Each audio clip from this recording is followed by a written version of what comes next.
What happens to the body in the death zone of Everest? Mountaineers often face conditions akin to hell as they attempt to traverse the death zone at altitudes above 8,000 meters, where oxygen is so scarce that the body begins to die slowly with each passing minute. The human body functions best at sea level, where the oxygen concentration is optimal for the brain and lungs. At higher altitudes, the body cannot function normally. However, to conquer Mount Everest, the world's tallest peak at 8,848 meters, mountaineers must traverse the death zone, according to Business Insider. In the death zone, the brain and lungs of climbers are deprived of oxygen, increasing the risk of heart attacks and strokes, rapidly affecting decision-making abilities. According to Shauna Burke, who climbed Everest in 2005, it's a race against time. In May 2023, a 50-year-old Chinese climber collapsed at 8,230 meters and suffered frostbite. Their equipment was stuck on a rope, and the oxygen supply was depleted. The woman survived after being found and rescued by 2 other climbers. However,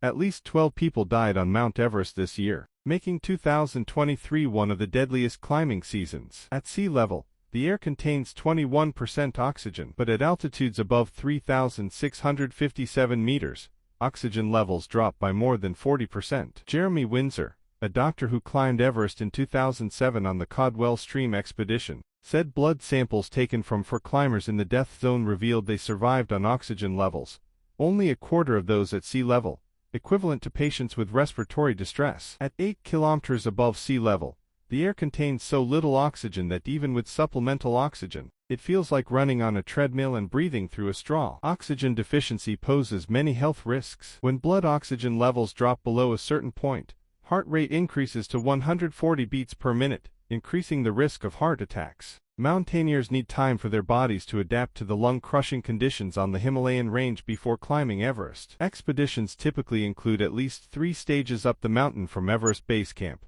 which is higher than most mountains, in Europe at 5,364 meters, ascending a few hundred meters in each stage before reaching the summit. After spending several weeks at high altitudes, the body begins to produce more erythropoietin, a protein in red blood cells, that carries oxygen from the lungs throughout the body. But too much erythropoietin can thicken the blood, making it harder for the heart to pump blood throughout the body. This can lead to strokes or fluid accumulation in the lungs. On Everest, a condition called high-altitude pulmonary edema, HAPE, is common, with symptoms including fatigue, breathlessness at night, weakness, and persistent coughing. Sometimes, severe coughing can fracture ribs. Mountaineers with HAPE always struggle to breathe, even when resting. Adapting to high altitudes in the death zone is unfeasible, according to Dr. Peter Hackett. One of the greatest risks at 7,925 meters is high-altitude cerebral edema, HACE, caused by reduced blood oxygen levels, which prevents oxygen from circulating adequately to organs like the brain. Without enough oxygen,